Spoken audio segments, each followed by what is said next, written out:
आखिरी प्रयास। एक समय की बात है। एक राज्य में एक प्रतापी राजा राज करता था। एक दिन उसके दरबार में एक विदेशी आगंतुक आया और उसने राजा को एक सुंदर पत्थर उपहार में दिया। राजा वह पत्थर देख बहुत प्रसन्न हुआ। उसने उस पत्थर से भगवान विष्णु की प्रतिमा का निर्माण कर उसे राज्य के मंदिर में स्थापित करने का निर्णय लिया और प्रतिमा निर्माण का कार्य राज्य के महामंत्री को सौंप दिया। महामंत्री गांव के सर्वश्रेष्ठ मूर्तिकार के पास गया और उसे वह पत्थर देते हुए बोला, महाराज, मंदिर में भगवान विष्णु की प्रतिमा स्थापित करना चाहते हैं। 7 दिवस के भीतर इस पत्थर से भगवान विष्णु की प्रतिमा तैयार कर राजमहल पहुंचा देना। इसके लिए तुम्हें 50 स्वर्ण मुद्राएं दी जाएंगी।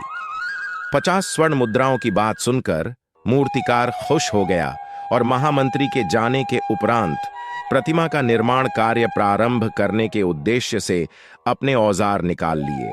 अपने औजारों में से उसने एक हथौड़ा लिया और पत्थर तोड़ने के लिए उस पर हथौड़े से वार करने लगा, किंतु पत्थर जस का तस रहा। मूर्तिकार ने हथौड़े के कई वार पत्थर पर किए, किंतु पत्थर नहीं टूटा। 50 बार प्रयास करने के उपरांत मूर्तिकार ने अंतिम बार प्रयास करने के उद्देश्य से हथौड़ा उठाया, किंतु यह सोचकर हथौड़े पर प्रहार करने के पूर्व ही उसने हाथ खींच लिया कि जब 50 बार वार करने से पत्थर नहीं टूटा तो अब क्या टूटेगा।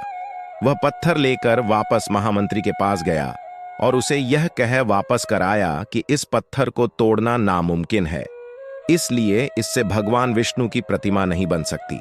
महामंत्री को राजा का आदेश हर स्थिति में पूर्ण करना था, इसलिए उसने भगवान विष्णु की प्रतिमा निर्मित करने का कार्य गांव के एक साधारण से मूर्तिकार को सौंप दिया।